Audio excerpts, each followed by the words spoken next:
Hello, my name is Jordan Teal, and I will be providing a brief overview of what a functional analysis is. So, what is a functional analysis? A functional analysis is an assessment to determine the cause of a singular behavior through different conditions. These conditions are play, which is a control condition, attention, alone, escape, and tangible. I want to emphasize that we are looking at a singular behavior with a functional analysis. For the sake of this PowerPoint, I will be using a headbanging behavior as an example. Headbanging is a form of self-injurious behavior, and in our functional analysis, if we were to observe, uh, say, verbal, physical aggression, tantrum behaviors, we would ignore those. We are only focusing on the headbanging behavior. So our first condition is the play or control condition.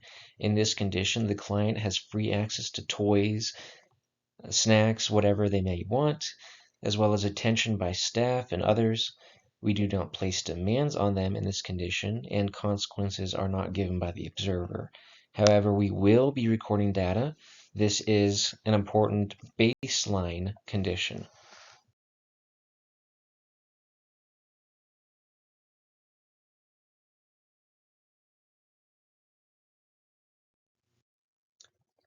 So our first test condition is attention. Within this condition, the client is ignored. Attention is received for engaging in the problem behavior. In this case, we are using the example of headbanging behavior.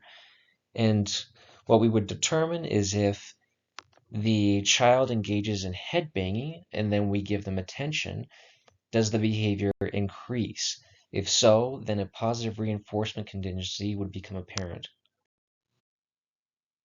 Our next test condition involves tangibles, in other words, toys or snacks, or other items that the child may want. The child is not given these tangibles. Instead, we will wait and see if they engage in the problem behavior. In this case, it would be the headbanging behavior. If they engage in the headbanging behavior and it increases as we give them tangibles, we would determine that a positive reinforcement contingency is in place. Our next test condition involves avoidance or escape. In this test condition, demands are placed on the client, such as a learning task. A break will be given whenever the client engages in their headbanging behavior. What this would look like is the client bangs their head, we give them a break. If the behavior increases in frequency, we would determine that a negative reinforcement contingency is in place.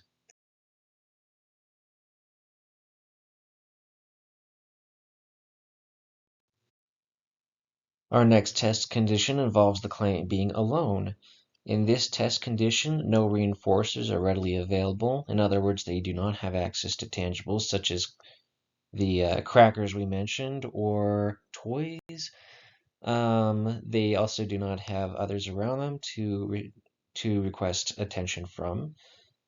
Observers are not in the client's presence. They observe remotely, whether that be through glass observation or cameras.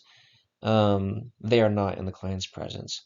This test condition is to determine if there is an automatic reinforcement contingency in place. In other words, does the client enjoy this behavior in some way?